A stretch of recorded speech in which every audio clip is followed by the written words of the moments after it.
నడుస్తుంది 7 నెలల పాలన. జనరల్గా వచ్చారు కదా, చూశారు. గతం కంటే ఇప్పుడు బాగుందా, గతమే బాగుందా? జనరల్గా అంటే పనుల పరంగా కానివ్వండి, అభివృద్ధి పరంగా వెళ్తామంటున్నారు, ఎలా ఉంది? కానీ వాస్తవంగా అయితే కనుక ఇప్పుడు సేల్స్ విషయంలో చూసుకుంటే గతంలోనే బాగుంది. ఇప్పుడు గత చంద్రబాబు నాయుడు గారు వచ్చిన తర్వాత ఈ 5-6 నెలలుగా ఇసుక ఫ్రీ అన్నారు. ఇసుక ఫ్రీ కాదు, 950 రూపాయలు 900 రూపాయలు పడుతుంది. అంటే ట్రాక్టర్ వచ్చేటప్పటికి 5,000 దాకా ఉంది. అంటే లోగడ ఆయన ఉన్నప్పుడు 8,000 ఉంది, కానీ ఇది ఇంకా తగ్గాలి. ట్రాక్టర్ వచ్చేటప్పటికి 2,500 2,000 ఉంది. 2014 to 19. అంటే సార్ ర్యాంపుల దగ్గర ఫ్రీ అంటున్నారుగా. ర్యాంపుల దగ్గర ఫ్రీ అంటున్నారంటే మీకు ట్రాక్టర్ ఉందా?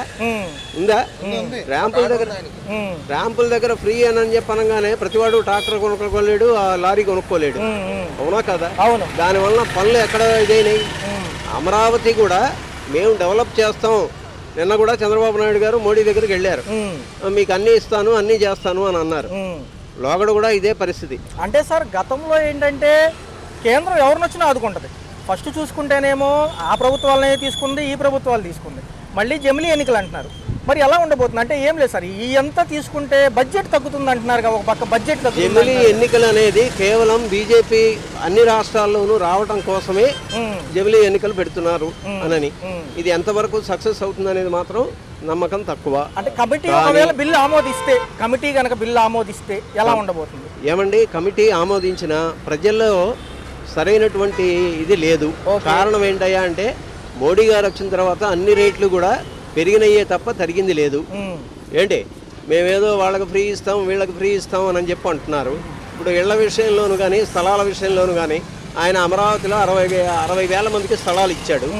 అవి ఏమైనాయి? 35,000 స్థలానికి వసూలు చేశారు. మరి దాని గురించి ఏమైంది? కేసులు ఏమైనాయి? ఇవన్నీ ఏది తేలటం లేదు కదా. ఒక పక్క చూసుకుంటే మరి బడుగు బలహీన వర్గాలకు సంబంధించి అంశాలు ఎలా ఉండబోతున్నాయి? గతంలో వాలంటీర్లు ఉండేవాళ్ళు ఇదే సెక్షన్కి సంబంధించి. మరి ఇప్పుడు చూసుకుంటేనేమో వీళ్ళని కొంచెం పక్కన పెట్టడం జరిగింది, కానీ పునరాలోచిస్తామంటున్నారు. కానీ కొంత స్కిల్ డెవలప్మెంట్ ఇచ్చేమని తీసుకునే అవకాశం ఉందంటారు. వాళ్ళని స్కిల్ డెవలప్మెంట్ తీసుకుంటే ఉపయోగం లేదు సార్. కారణం ఏంటయ్యా అంటే 10th క్లాస్ తప్పిన వాళ్ళు, 8th క్లాస్ తప్పిన వాళ్ళే. వాళ్ళు కేవలం ఏంటంటే ఆ రోజున ఆయన చేసేటువంటి దుర్మార్గాలే కానీ, మంచి పనులే కానీ బయటికి రాకుండా ఉండటం కోసం మాత్రమే ఇవి చేశారు. వాలంటీర్లను పెట్టుకున్నారు. ఇవాళ ఈయన వచ్చేటప్పటికి మొన్న సెప్టెంబర్ 1వ తారీఖున వరదలు వచ్చినాయి. నేను ఉడా కాలనీలో వాడిని. నా ఇంటికి వచ్చేటప్పటికి 9 అడుగులు నీళ్ళు వచ్చినాయి. ఆయన ఇచ్చినటువంటి 25,000 రూపాయలు ఇల్లు కడిగించుకోవడానికి, ఆ సామాను బయట పారేయటానికి తప్ప ఏంటి వేరే దేనికి ఉపయోగపడలేదు. కానీ సామాన్యుడు అనేవాడు అదే కాలనీల్లో, సింగనగర్ ఏరియాల్లో ఉన్నవాళ్ళు ఇంటికి 1,50,000 చొప్పున నష్టపోయినారు. ఈ నష్టపోయి ఇప్పుడు పనులు కూడా లేవు. ఉదాహరణకి నేనే ఏదో చిన్న వ్యాపారం చేస్తున్నా, వ్యాపారాలు లేవు, రోడ్లమ్మడి పట్టుకుని తిరుగుతున్నాము. కానీ ఖర్చులు తగ్గుతున్నాయా? ఖర్చులు తగ్గట్లేదు. రేషన్కి వచ్చేటప్పటికి 9 రకాలు ఇస్తాం, 15 రకాలు ఇస్తామని అంటున్నారు. అంటే సార్ ఇదే అంశంలో తీసుకుంటే గతంలో రేషన్ బియ్యం చాలా వరకు 90% తినేవాళ్ళు కాదు. మళ్ళీ ఇదే పక్షం చూసుకుంటే ఒక పక్క కాకినాడలో పట్టుకున్నప్పటి నుంచి కూడా ఇదే అంశము కొంచెం సన్న బియ్యం ఇచ్చే అవకాశం ఉందంటున్నారు. కానీ క్యాబినెట్లో చర్చలు జరుగుతున్నాయి, బయటికి రావట్లేదు. ఒకవేళ డబ్బులు ఇస్తే పర్లేదంటారా? అంటే కేజీకి ఎంత అని చెప్పి. ఏమండి, కేజీకి ఎంత ఇస్తారు వాళ్ళు? ఇస్తే మహా అయితే 20 రూపాయలు ఇస్తారు. నాకే ఉంది ఓ ఫ్యామిలీ, నా 20 రూపాయల చొప్పున ఇస్తే కనుక 20 కిలోలు ఇచ్చాడు అనుకోండి, 2 రోజులు 400 ఆయన ఇచ్చేది. కానీ మనం 25 కేజీల మూట కొనాలంటే ఎంత అవుతుంది? దగ్గర మంచి బియ్యం అయితే కేజీ 80 రూపాయలు. రామారావు గారి టైంలో 2 రూపాయల కిలో బియ్యం నీకు ఎన్ని కావాలంటే అన్ని గవర్నమెంట్ ఎంప్లాయీతో సహా 150 కిలోలు కూడా కొనుక్కెళ్ళాడు. మరి ఈ రోజున అది ఎందుకయింది అంటే ఆ మాటకు వస్తే జనాభా పెరిగింది అంటారు. జనాభా పెరగటం కాదు, జనాభాకి బతుకు తెరువు తగ్గింది. సార్ మరి ఇదే అంశం చూసుకుంటే రైతులకు గిట్టుబాటు ధర లేదు కదా. ఒక పక్క మొన్న చూసుకున్నట్లయితే రోడ్ల మీద కూడా పోసుకుని అమ్ముతున్నారు. తేమ ఉన్న వడ్డీనేమో 800 నుంచి 1200 లోపే కొంటున్నారు. మరి ఇటు పక్క చూసుకుంటేనేమో కేజీ బియ్యాలేమో 80 రూపాయల పైన ఉంది. మరి ఏంటి సార్, ఎలా ఉంది? వ్యత్యాసం ఏంటంటారు? ఎందుకంటారు వ్యత్యాసం ఏంటంటారు అని అంటే, రైతు వేయమనేదేమో కమర్షియల్ పంటలు వేయండి అని అంటున్నారు. కమర్షియల్ పంటలు వేస్తేనేమో వాడికి ఈ వర్షాకాలం, ఎండాకాలం ఇవన్నీ వచ్చేటప్పటికి, ఎండాకాలం అయితేనేమో సరైన నీటిపారుదల సౌకర్యం ఇవ్వట్లేదు.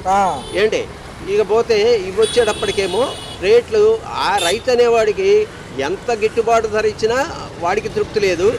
బయట మీలాంటి వాళ్ళు నాలాంటి వాళ్ళు కొనాలంటే అది చాలా దుర్భరంగా ఉంది. ఇటుపక్క చూసుకుంటే పెరిగిన కరెంట్ ఛార్జీలు, పక్క చూసుకుంటే నిత్యావసర సరుకు ధరలు, వీటిలన్నింటినీ బ్యాలెన్స్ ఎలా చేయగలుగుతున్నారు? గతంలో ఎంత అవుతుంది, ఇప్పుడు ఎంత అవుతుంది? బ్యాలెన్స్ ఎక్కడ చేస్తున్నారు సార్?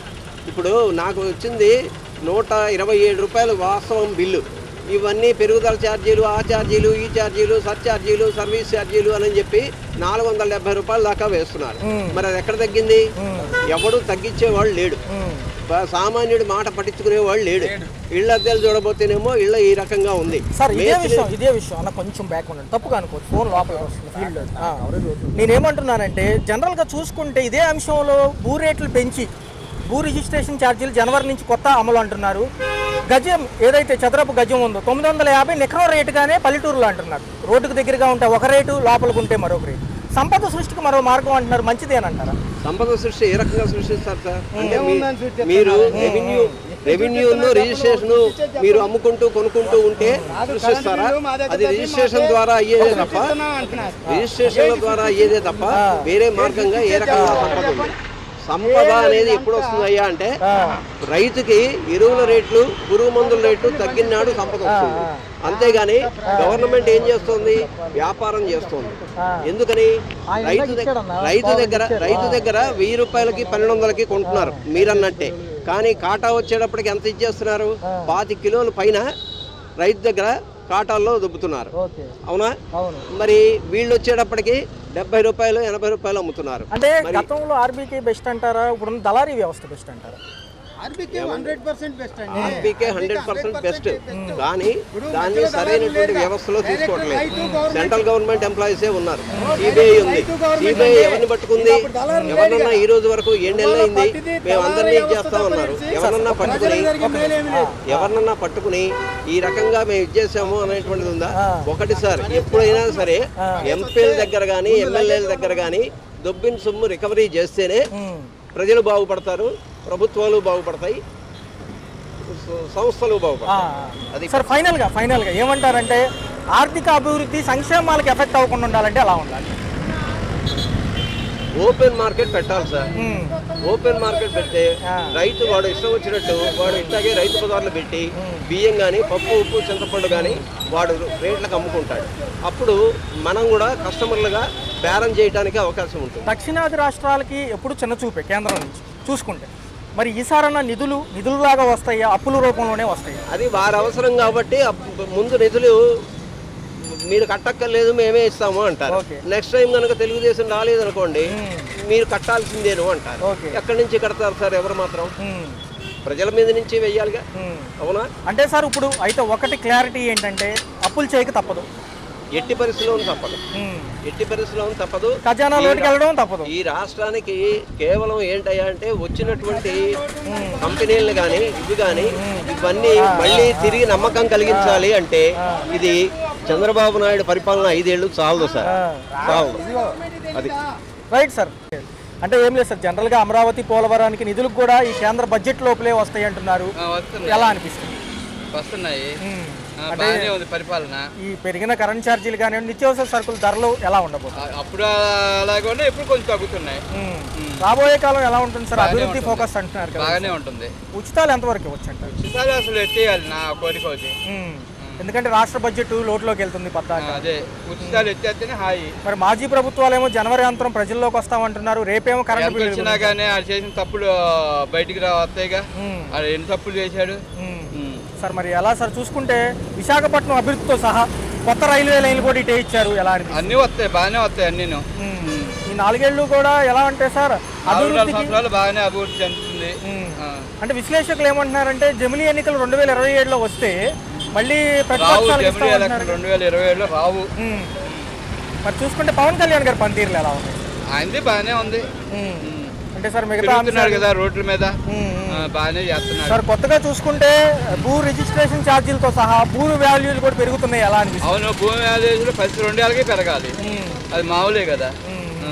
అది ఆ జగన్ ఉన్నప్పుడు పెరిగినాయి, ఇప్పుడు పెరుగుతున్నాయి భూమి వాల్యూలు. సో వాలంటీర్ వ్యవస్థ లేదు, ఒకవేళ వేస్టేగా. అంతకు ముందు ఉందా?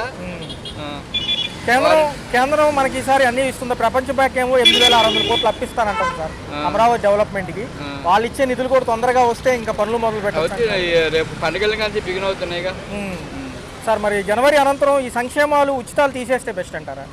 ఉచితాలు కొంతమంది బాగా ఎతికి కొంతమందికి అవసరం లేని కూడా తీసుకుంటున్నారు. అది ఎత్తితే చాలు. Thank you sir. నేను ఊడ్చేపానండి మున్సిపాలిటీ. మరి చూసుకుంటే గతం కంటే ఇప్పుడు ధరలు ఎక్కువ ఉన్నాయి అంటున్నారు. మరి నెలవారీ ఖర్చులు ఎంత పెరుగుతున్నాయి? ధరలు ఎక్కువగా ఉన్నాయండి. నూనె ప్యాకెట్లు కానీ కూరగాయలు కానీ ప్రతి ఒక్క విషయంలో అన్ని ధరలు ఎక్కువగానే ఉంటాయి. మరి ఒక పక్క చూస్తేనేమో 7 నెలలు అవుతుంది కొత్త ప్రభుత్వాలు వచ్చి. సంక్షేమ పథకాలు ఏమైనా అందుకున్నారా? పింఛన్లు ఉండాయి కూడా తీసేశారు. ఇస్తామంటున్నారు, ఇట్లేదు. ఎందుకంటారు అసలు ఏం జరుగుతుంది? జనవరి నెలలో పెట్టుకోమంటారు పింఛన్లు. ఇంతకుముందు ఎంత వచ్చేది పెన్షన్ కి? ఇంతకుముందు పెన్షన్ కి ఎంత వచ్చేది? ఇంతకు ముందు పింఛన్లా 3,000 ఇచ్చేవారు, 4 చేశారు. చంద్రబాబు నాయుడు వచ్చినాక 1000 రూపాయలు పెంచారు. మరి ఎలా ఉంటుంది? కరెంట్ ఛార్జీలు పెరిగాయి, నిత్యావసర సరుకుల ధరలు పెరిగాయి. మరి పాత ప్రభుత్వాలు ఉన్నాయి కదా, అవేమో రేపేమో కరెంటు బిల్లుల పైన పోరాడతామంటున్నారు. మంచిదేనంటారా జనరల్గా అసలు? పెంచుతారంటే మంచిది ఎట్ట అయిద్దండి. పెరుగుతున్నాయి రేట్లు పెరిగిపో, మా జీతాలు కూడా పెంచట్లేదు. మేము మున్సిపాలిటీ పనిచేస్తాం. గతంలో ఎలా ఉంది? జగన్మోహన్ రెడ్డి హయాంలో ఎలా ఉండేది?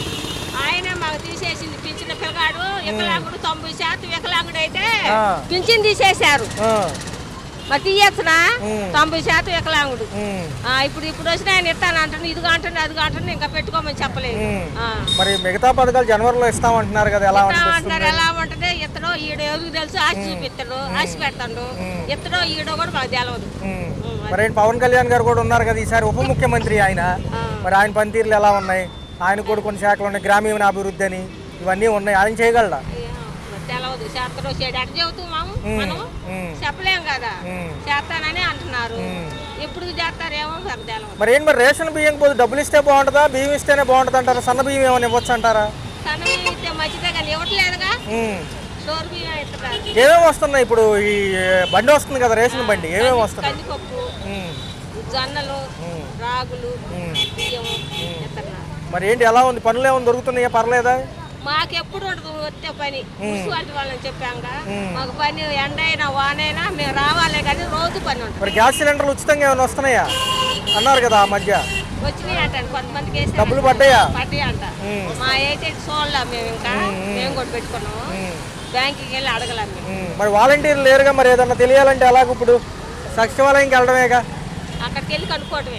సచివాలయంకి వెళ్ళి కనుక్కోవాలి. మా పాలు కూడా వాలంటీర్గా చేస్తుంది. 2 నెలలు చేపించుకున్నాడు జగన్ గారు, జీతం లేదు, ఏం లేదు. ఇంకో వాళ్ళని ఆఫ్ చేసిండు. మరి ఏం పరిస్థితి ఏంటి? రేపు మరి సమ్మె పాటు పడుతున్నారు, 28వ తారీఖు తేలిద్ది అంటున్నారు. మొన్న 4 రోజులు చేశారు సమ్మె. మరి ఎలా ఉండబోతుంది? మంచి పెట్టుకుంటే మంచిదే కదా. మరి పెట్టుకుంటే మంచిదే. మరి ఎలా అనిపిస్తుంది? 7 నెలలు ఎలా ఉంది? 7 నెలలు అవుతున్నారు కొత్త ప్రభుత్వాలు. పాలన పోయిన ప్రభుత్వం కన్నా మెరుగ్గానే ఉంది. కొన్ని అంశాలు చెప్పండి, కొన్ని అంశాలు ఎలా అనిపిస్తుంది? అంటే భవిష్యత్తు ఈసారి అభివృద్ధి వైపు అంటున్నారు కదా. అభివృద్ధి వైపు అంటే ఆయన మొత్తం రూపాయి ఇచ్చి, అది పావులు ఇచ్చి 30 ఆయన తీసుకునేవాళ్ళు. ఈయన మటుకు 10 రూపాయలకి చూపెడుతున్నారు. 60 పైసలు చూపెట్టిన 40 పైసలు ఏమన్నా ఖర్చు అమరావతి ప్రారంభమైంది కాబట్టి మొత్తం పనులు కూడా చాలా మందికి అవుతాయని చెప్పి మేము అనుకుంటాం. అంటే లోటు బడ్జెట్ లో అప్పులు ఉన్నప్పటికీ మళ్ళీ ప్రపంచ బ్యాంకుల నుంచి చెప్పంటే సగటు తలకాయ కింద అని చెప్పి మళ్ళీ లెక్క కడతారు. జిఎస్టీలు కూడా పెరగబోతున్నాయి. ఎలా అనిపిస్తుంది? జిఎస్టీ అంటే మరి వచ్చిన దాన్ని బట్టి, ఆదాయాన్ని బట్టే జిఎస్టీ వేస్తారు కదా, అందుకని చెప్పేసి అది కరెక్టే అవుతుంది. మరి పేదవాళ్ళ పరిస్థితి ఏంటంటారు? సంక్షేమ పథకాలు ఆచూకీ మళ్ళీ జనవరి నుంచి అంటున్నారు. సంక్షేమ పథకాలు నన్ను అడిగితే అది సోంబేరులను చేయటమే.